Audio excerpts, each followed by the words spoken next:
Hello beautiful people, so today jollof rice is on the menu. We're going to be learning how to make the perfect smoky patty jollof. You heard me well. I'm going to be showing you the step-by-step tips on how you get that perfect result, that delicious smoky patty jollof you've been aiming to cook. Just make sure you watch this video to the end. So the first thing you need to do is to prep your ingredients for the stew base, because the stew base is the most important thing when making your jollof rice. Next hack is this: when you're making your jollof rice, make sure you are using more of sweet peppers than fresh tomatoes, because that's what gives you that beautiful color you always admire in other people's own. Okay, and also make sure you remove the seeds from the paprika pepper, because it's always very bitter and you don't want your jollof rice to be bitter, right? Okay, I'm also using some Scotchbonnet pepper, some ginger and some garlic, and some onions. I make sure I'm using enough onion because that's another secret. And if you don't have an oven to do this, you can use your non-stick pan. You can just drizzle some oil and roast on a very low heat. It will also come out nice. Okay, so while the pepper mix is sitting pretty in the oven, I'll go ahead and boil my proteins. I'm using chicken drumstick for this recipe. You can use any protein of your choice. It's going to come out nice. Okay, I season with some onions, some bay leaf, some curry powder, some thyme, and some seasoning cube. I'm going to stir this around. Make sure you stir it very well so that everything will incorporate. Okay, so I'll just going to cover it and allow it to steam for just a minute or maybe 2 minutes.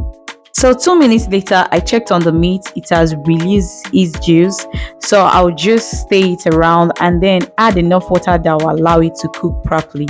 I like to do this. I don't like to add water from the beginning. I don't know why I like it this way, but it comes out very, very nice. Make sure you season your meat very well, because the stock is going to serve as one of the secrets to this delicious smoky patty jollof. Okay, so when the meat is soft and tender, I'll take it off the heat and then reserve the stock for later use. Okay,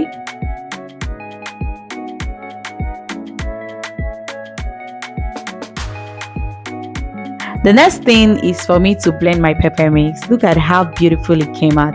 I love this texture and the color it's giving. Let me tell you something. This process does not just give you the smokiness. It's also help in the cooking process, because this is halfway cooked already. So you don't need to fry too much before you stop getting that sour taste again. Okay, so I'll just blend until it is completely smooth. Then I'll keep it aside. Next is for me to parboil my rice. I like to parboil my rice whenever I'm making my jollof rice. I love it that way. I don't know about you. Some people wash with hot water, but I like to parboil. So once the rice is boiled, I'll just take it off the heat, then wash until the water runs clean. Sorry I didn't show the process of washing the rice because it's going to make the video longer. So in another pot, I added some vegetable oil to fry my chicken. This is also the same oil I'll use in making my jollof rice. Some people said it's not healthy, but we are building flavor and we are making smoky patty jollof. So once the chicken is fried, just flip to the other side. Make sure you fry it until it is golden brown, then take it off the heat.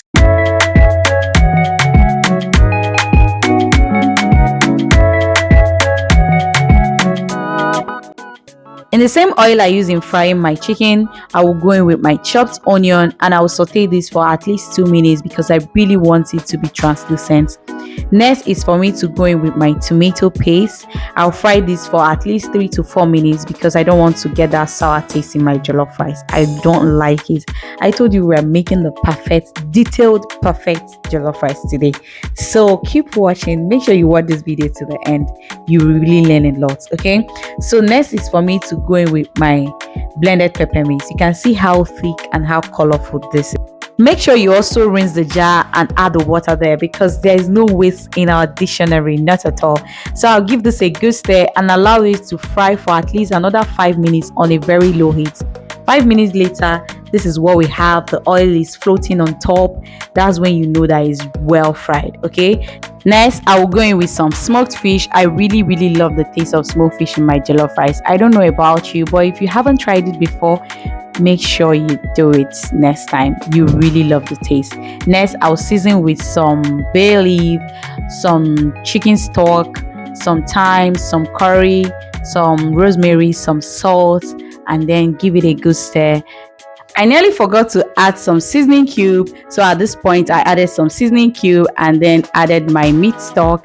I gave it a good stir and then going with my neatly washed rice. I thoroughly washed this rice. Next time I'm going to show the video, okay?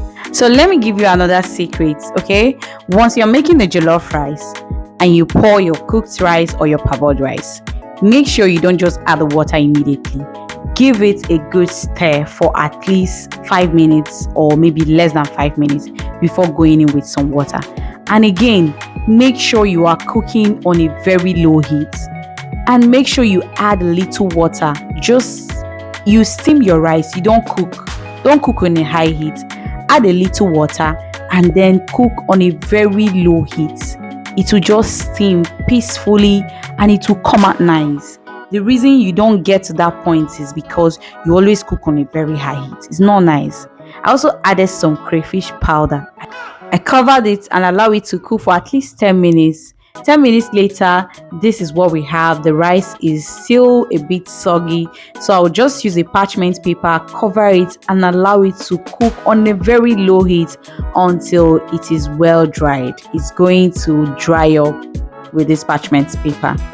So 5 minutes later, this is what I have. Is well dried. I will go in with some butter because there's no jollof rice without some butter.